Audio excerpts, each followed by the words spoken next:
What's up, everybody? It's your boy. How old does a band have to be before they're allowed to be considered one of the greatest of all time? Some of the bands we grew up with are now upwards of 25 years old, but I'd get laughed out of the building if some Pink Floyd head heard me say that Fall Out Boy is one of the best bands ever. Are we allowed to consider only bands from the 60s to the 80s as the best artists? If we had these arguments in the early 2000s, some of the same bands were only 25 years old. Like, is the cutoff now really supposed to be 50 years? A band has to be 50 years old to be considered an all-time great? Why can't Vampire Weekend be the best band of all time? They've released just as many albums as The Doors did or Simon and Garfunkel. Am I not allowed to compare Ezra Koenig to Jim Morrison? He definitely seems like a nicer guy anyway, aka Reed from Shameless Nerd.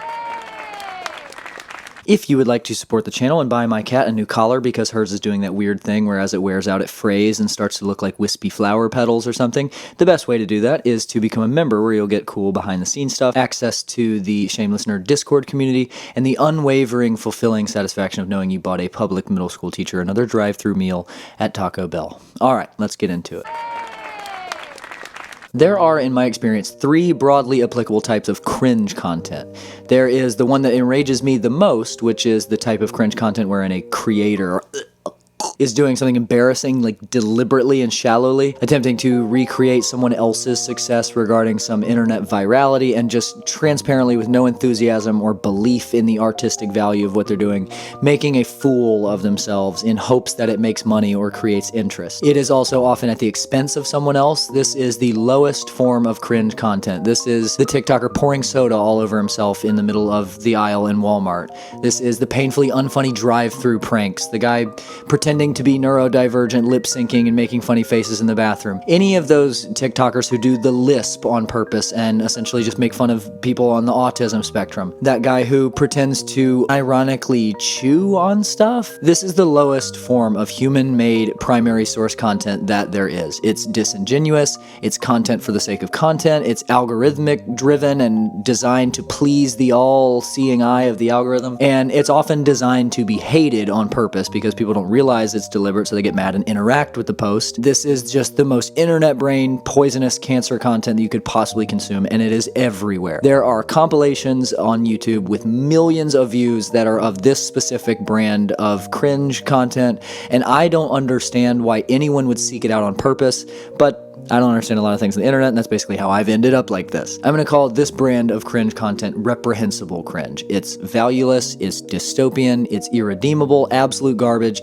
and the fact that there is a place for it on the internet is one of those things that is deeply disheartening if I let myself be bothered by it. And then quickly, a smaller category that doesn't quite fit is like self-marketing cringe, where people are trying to drive people toward their shallow, awful, derivative music, and they make those videos like, what if there was a song by a white rapper about a girl who's kind of depressed, but she's got a dirty mind? She's a little girl so depressed with a dirty mind. Or like blare their songs while they hop up on the counter in Target or whatever. These are similar to reprehensible cringe, but they have a different motivation, so I just figured I'd mention these as a separate thing. The second broad category of cringe content I'm going to call the public tirade cringe, and this is far more narrow and specific than reprehensible cringe, which is more of like an umbrella term, but this is markedly a different brand of cringe content, which is categorically separate in terms of like purpose and tone and situation. It doesn't fall into the reprehensible cringe category in the same way, and it definitely doesn't fall into the next category, which is the bulk of what I want to talk about today. Public tirade cringe is what it sounds like. This is Karen cringe, laughing at people who are behaving badly in public, breaking social norms, and usually yelling at service industry workers. It's still pretty low value content, but it can be well intentioned at least. This is the little guy in the donut shop who threatened to fight the guy filming and condemned all women to hell because the lady behind his counter didn't take his order right or something. Or the lady coming up to the car window in traffic and saying, calm down, calm down. No, the bitch ass hoe who told me to calm down, that's what I have a problem with. Or that video of the lady like scream singing while she hits the car because she's mad that somebody parked there. You know what I'm talking about. These videos are super popular because they allow us a feeling of moral superiority and something funny is happening. It's funny to watch people break social norms, and we can laugh at these people without feeling guilty because they're behaving poorly. they're being hateful or petty or mean-spirited, and so in laughing at them, we almost feel like we're making a statement, like we're condemning this behavior in our laughing at someone. And I'm not defending these people, and I've been known to enjoy a video or two of this stuff on occasion myself. This brand of cringe content is definitely less harmful to the viewer, but I do think that there's a subtle subconscious normalization of this behavior the more of these that we watch. And also, I won't get into the debate about whether or not it is morally right to make people internet celebrities without their consent. The idea that any moment I could be going about my life, doing my own thing, and then I could be filmed, plastered on the internet, made fun of by millions of people, and then thrust into a public life I never even wanted in the first place is pretty scary. But regardless, that's public tirade cringe. I am talking today about a different type of cringe content. The brand to which I am most sympathetic, and the only one that I think has true value, is what I'm just going to call Ernest Cringe. Look out, I'm about to make a case for something. Ernest Cringe is the brand of cringe content posted by the person in question, and importantly, for no reason other than because this person is weird. And they're passionate about something that is weird, and they're sharing their weird little self and personality and art with the world, and we think it's weird, and we cringe. There are subcategories of this. There are bedroom rants about niche things that people are interested in. There are those painful videos of unconventional couples loving on each other. There are those videos of and accounts whose whole purpose is unclear, and they just like make videos of themselves being weird, like answering questions from people in the comments, or responding to negative comments, or dancing, or playing video games, or doing little skits. And then there is the best form of all of these, which is music. Ernest Cringe is different than the others, categorically so, and by light years. Ernest Cringe is beautiful. It is inspiring. It is intriguing. It is anthropologically important. It is human. This is self-expression in the way that the internet was intended to be used. This is early YouTube. This is social media in the idealistic sense. These people should not be laughed at. We should be deeply jealous of them. I try as hard as I can to be more like these creators than whatever my natural tendency is, because these people are inspirations to me. They are passionate about something. They have a goal of expression for self-expression's sake, and they have conquered the fear of exclusion and ostracism that so many of us let direct our entire lives. They're not worried about looking weird. They're not worried, oh, are people going to like this? What's the response going to be? They're just doing their thing. Like, we have 80 years to live if we're extremely lucky, statistically speaking, and I know that many of you watching this video right now have passions. You have artistic endeavors that you want to pursue, things that you love and have a ton of knowledge about, things that you love to talk about, things you want to try, and you're too scared to do them. And you, like so many of the people poking fun at these artists in their comment sections, are going to limit yourself from enjoying things for the rest of your short life, and then you're going to die. And why would we do that to ourselves? This brand of content, this Ernest Cringe stuff, is absolutely captivating to me. There is an hour and 40-minute documentary on Ulla Lilia, for example, who's like this gamer, writer, game developer, website journalist guy, and I think every person on the internet should watch it. I'll link to it below. But basically, this guy just like devoted his entire life to chronicling the inner workings of his atypical brain online, like working on his phobias and detailing the weird things he thought about, as well as working on developing a game for like 12 years and mastering old Nintendo games, and he wrote a book, and it's just weird and inexplicable and beautiful. One guy, no motivation other than to express himself, and he did that. No matter what it took, no matter who liked it and who didn't, that's what art is. And of course, he's a success story. He built a whole community of people on the internet around his stuff, but there are thousands upon thousands of people on the internet doing weird stuff for the sake of doing it. And that is the only brand of pure self-expression that still exists in the world. And what is more beautiful than that? The only functional difference between me and any of these creators is that I generally kind of fall into social norms sometimes. I'm just a guy on the internet who is passionate about stuff and who makes things. This YouTube channel isn't even my first attempt at doing so. In fact, it's not even close.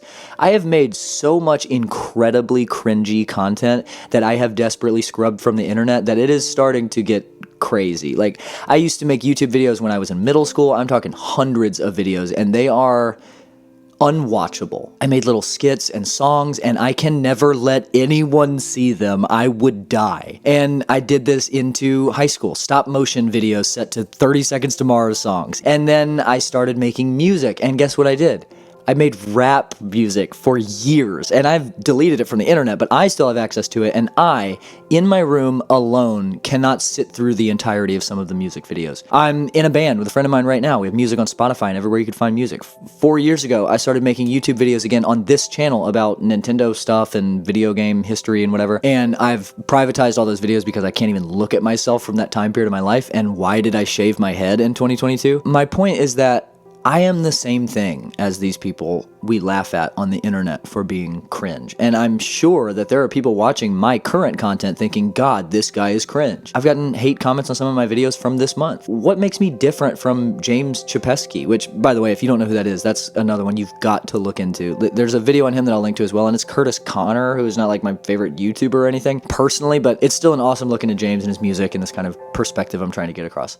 Look into outsider music as a whole and learn about the beautiful, tragic stories of Tiny Tim or Daniel Johnston, and tell me that just isn't like what life is all about. I don't know. Now, is all art good? Am I saying all I watch is creators with 200 views ranting in format-free single-cut videos about Sonic the Hedgehog lore? No, I don't love watching that weird polyamorous throuple who assign wolf hierarchy roles to each other and make out. I'm just saying that conceptually, theoretically, there's a lot to be learned from artists making off-putting art that no one understands and then putting it out there for everyone to see and then continuing to do so even if the overwhelming majority of feedback is negative.